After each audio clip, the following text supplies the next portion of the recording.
गुजरात के बड़ौदा शहर में ब्रह्म शक्ति जागृति मंच की ओर से चिरंजीवी भगवान परशुराम जी की जीवन गाथा पर नाट्य प्रस्तुति दी गई और ये नाट्य प्रस्तुति खास बहनों की ओर से दी गई थी।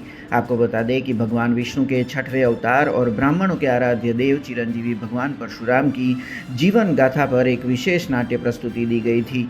इस नाट्य प्रस्तुति का लेखन और निर्देशक कलापी धोड़किया की ओर से किया गया था और ब्रह्म शक्ति जागृति मंच की 40 वर्ष की आयु से लेकर 72 वर्ष की आयु तक की बहनों की ओर से मंच पर इसे बड़े ही खूबसूरत तरीके से रिप्रेजेंट किया गया था। आपको बता दें कि इस पूरे कार्यक्रम के दौरान ब्रह्म शक्ति जागृति मंच के प्रमुख मीनाबेन मेहता समेत महामंत्री और सांसद रंजनबेन भट्ट, म्यूनिसिपल काउंसिलर तेजल व्यास, गायत्री व्यास समेत डभोई के विधायक और वर्ल्ड ब्राह्मण फेडरेशन के राष्ट्रीय उपाध्यक्ष शैलेश सोट्टा समेत कई महानुभावों की उपस्थिति वहां पर दर्ज की गई थी।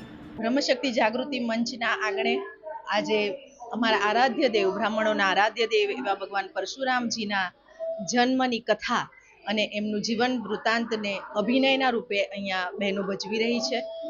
बहनों खूब सुंदर रीते आ प्रोग्राम में जोड़ाई अने 1 महीनानी सतत प्रेक्टिस द्वारा ए परशुराम ने समझी अने एमनी जीवन वृत्तांत ने समझी गळे उतारी अने पछी ए रोल में रसप्रद थई અને આજે પ્રોગ્રામ કરવા જઈ રહ્યા છે। બ્રહ્મશક્તિ જાગૃતિ મંચ બ્રાહ્મણ બહેનોની સંસ્થા છે અને બ્રાહ્મણ હોવાના નાતે હવે 10મી મે આવતો ભગવાન પરશુરામનો જન્મદિવસ એને ધ્યાનમાં રાખી અને આજે ભગવાન પરશુરામના જીવનનું નાટ્ય અહીંયા અમે રજૂ કરી રહ્યા છીએ।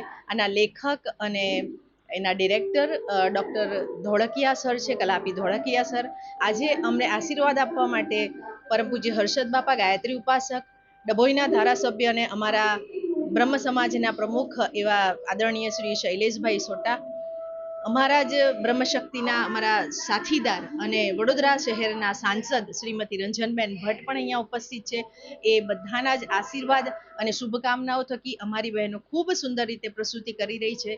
बहु बहोળી संख्यामां लोको आ नाटक जोवा माटे आवी रह्या छे अने एनो आनंद माणी रह्या छे। अब खबरों से लगातार अपडेट रहना हुआ आसान। BRG न्यूज आपके मोबाइल स्क्रीन पर आज ही BRG न्यूज की mobile app Google play store और ऐप स्टोर से डाउनलोड करें और खबरों से लगातार जुड़े रहें।